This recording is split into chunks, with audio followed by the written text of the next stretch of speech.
a little bit earlier on, that the government has until today to respond to a threat of legal action by campaigners from WASPI or Women Against State Pension Inequality.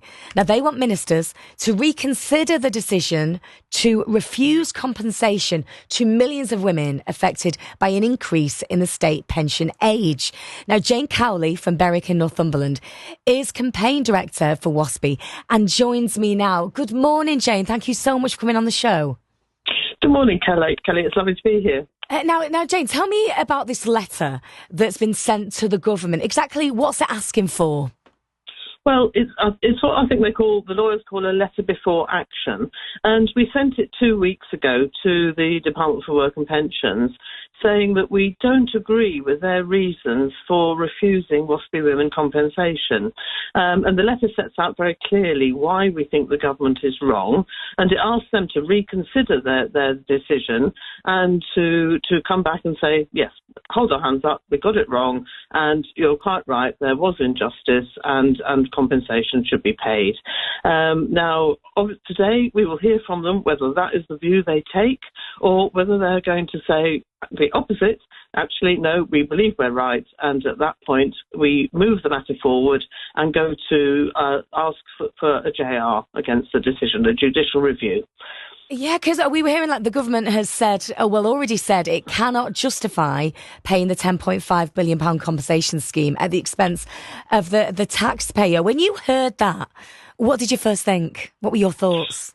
Well, I think first thing that we need to remember is by raising women's state pension age, the government has already saved over £180 billion.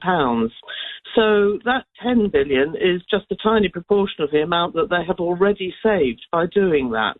The other thing I would say is it is a political choice. The government has chosen to spend similarly large sums on other issues, but for some reason, women born in the 1950s and the government doing things badly and making their lives difficult doesn't seem to feature in something it feels it should be spending money on.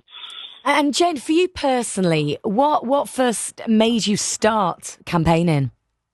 Well, really, because I had given up work just a little while before my 60th birthday, expecting that my pension would come in, my state pension would come in at 60, only to find in 2012, when I was actually 58, that it wasn't going to be 60, it was going to be very nearly 66. Far too late to reverse that decision, to do much about it, really. So that's what really started me thinking that this isn't right. I should have been told earlier. And how does it make you feel that WASPI women are in a situation where they're essentially having to give an ultimatum? I think it's awful, frankly. I mean, we've had to fight for 10 years to get to this point, and we took our complaints to the Parliamentary Ombudsman. Now, the Ombudsman is there to protect people, ordinary people like you and me, when the government gets things wrong. But the government seems to have decided to ride roughshod over that protection. And to do that, they're relying on reasons that we just don't think are legally sound.